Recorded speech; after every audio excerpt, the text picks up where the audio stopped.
One of the most exciting scientific findings of the past half-century has been the discovery of widespread trophic cascades.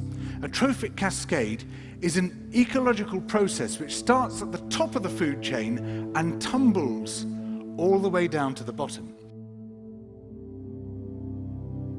We all know that whales eat fish and krill, and some people, certain politicians in Japan for instance, have argued that killing whales is good for human beings, as it boosts the food available for us to eat.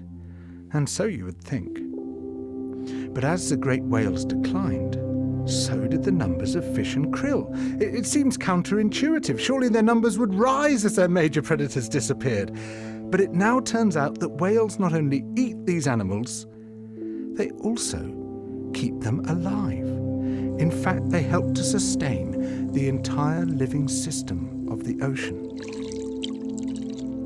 Whales feed at depth in waters that are often pitch dark, and then they return to the surface, to the photic zone, where there's enough light for photosynthesis to happen. There they release what biologists call fecal plumes, vast outpourings of poo, poonamis. These plumes are rich in iron and nitrogen, nutrients which are often very scarce in the surface waters. And these nutrients fertilize the plant plankton that lives in the only place where plants can survive, the photic zone. Fertilizing the surface waters isn't the only thing the whales do.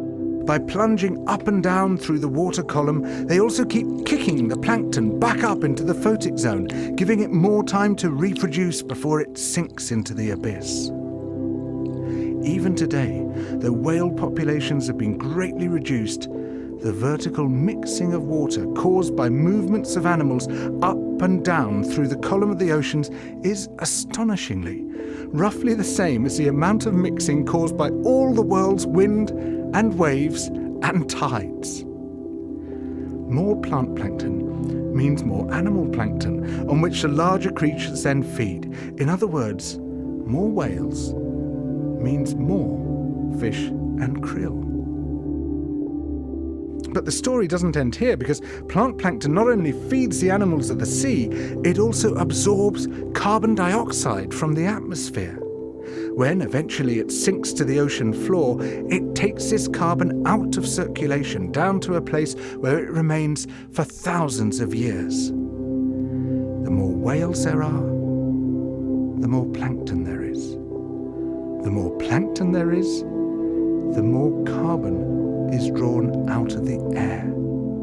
When whales were at their historical populations, before great numbers of them were killed, it seems that they might have been responsible for removing tens of millions of tons of carbon from the atmosphere every year. Whales change the climate. The return of the great whales, if they're allowed to recover, could be seen as a benign form of geoengineering.